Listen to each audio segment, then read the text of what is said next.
What's good? It's Marcus with Brother Jack's Bulldogs. Wanted to talk to you guys today a little bit about some of the things that I've dealt with, I've experienced. Dog lovers of all kinds. I'm gonna tell you right now.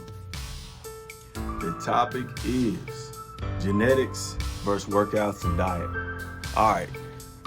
I know many of you have seen these incredible workouts, diets via social media, YouTube, things like that. I know you saw a lot of incredible dogs on the same platforms, or even just wherever you are, wherever your location is, you might see them around the way.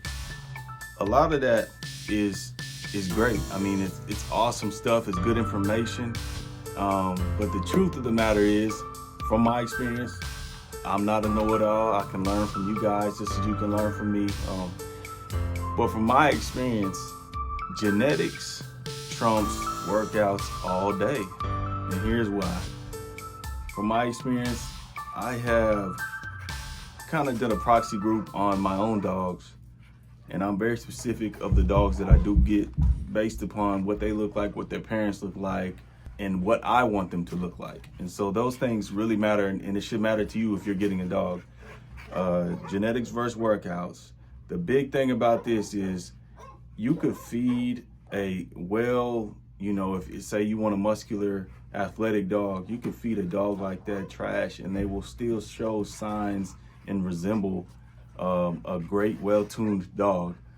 Now that's within reason. Obviously they can get super overweight or malnourished or whatever, but if you're feeding them, trying to keep them decently healthy, they're gonna still show those signs.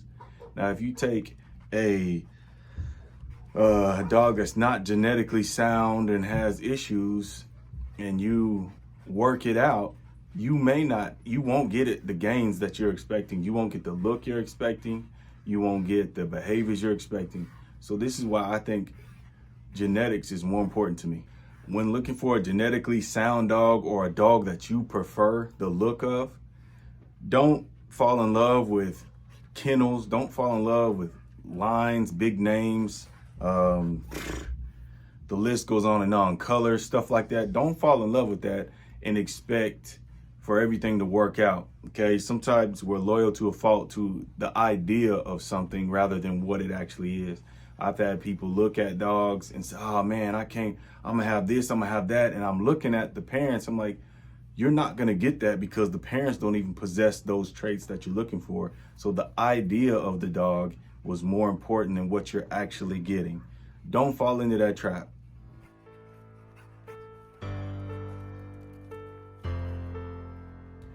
And lastly, certain lines are created for certain things, whether you're a hobbyist, whether you just want a family companion, or whether you want a working dog or a competition dog, they're created for certain things, right? They possess certain traits. Temperament is huge.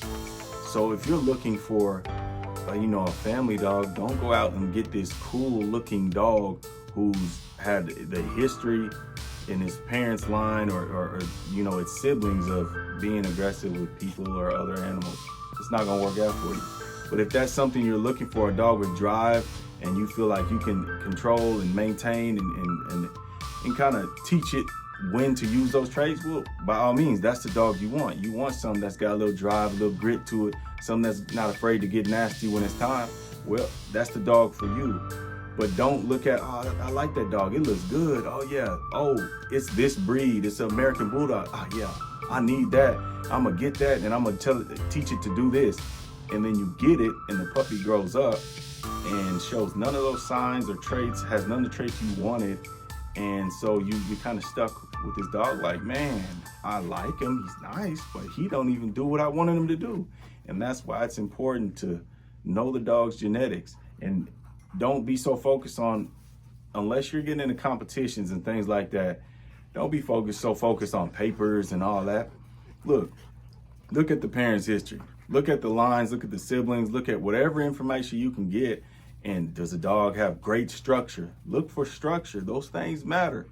Structure is an awesome thing. If you want a dog that's going to turn heads, look at the structure. Look how both parents are built. Look at their muscle definition, their size, whether it be you looking for pockets or whether you looking for big American Bulldog type thick or athletic, whatever you're needing or wanting, make sure the parents have those exact things, or you're running the risk of not getting what you want, whatever it is. This is why genetics matter. This is why you can't train everything. I can't take a 5'2" man and say, bro, you're going to the league. All you got to do is train with me. Train with me. I'm not saying rare cases that you can go far and you possess a lot of great things, but the odds are stacked against you being 5'2", getting to the NBA. It's just what it is. 1 in a million, baby. So look for genetics, look for structure, look for temperament. Those are the things you really need to focus on when getting an American Bulldog, and don't be so concerned with the breed or the name, the kennel it comes from, all those things. Now they can help because there's good breeders and there's good kennels. Don't get me wrong. I'm not saying don't go with someone reputable or someone you trust. I'm not saying that. I'm just saying don't expect to get something when the parents and the lineage do not possess what you want. Guys, know what you're getting. Take your time and know what you're getting. Don't fall in love with the idea. Fall in love with what's in front of you. Fall in love with what you really want and chase that and find that. There's plenty of dogs out there to find exactly what you want. Don't waste your time. Don't waste your money. Don't waste your efforts on getting something you don't want simply because you're desperate or you're so excited or you get over, you just can't wait. Just can't wait. Just take the time, find the right type of dog. But the big thing for me is their temperament is so good with my kids. They're good with family. They good. When I need them to rise up, they definitely do the job. We live out here in the country. We got coyotes. We got all kinds of stuff that come around. Stray dogs. They have to be able to protect the animals as well as my family. That's a big thing for me. So they do the job in all ways. Make sure you're getting what you want. And look at the puppy. Analyze the puppy. Take your time and pick the right puppy by studying it, looking at it, watch how it moves, watch how it behaves, and you'll know if it's the right dog for you. That's all I got to say about that. And make sure you get what you want.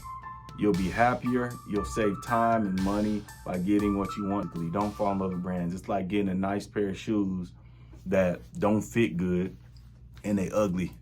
They ugly and don't fit good, but you get them because everybody want these brands. I gotta wear these. I gotta have these. Don't do that. Don't do that. Get something that you want and wait for it. Be patient and give the dog time to develop and grow.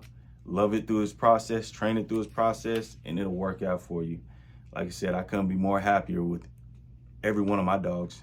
And that just took time, took patience, and just really kept my focus on what I wanted, not what everybody else thought, or fell in love with the fad or fell in love with the idea. Either it is or it isn't. And that's why you got to move forward. All right. Hope this helped you. Leave me a comment. Let me know what you think. Tap in with me. Brother Jess Bulldogs. Bang, bang. Peace out.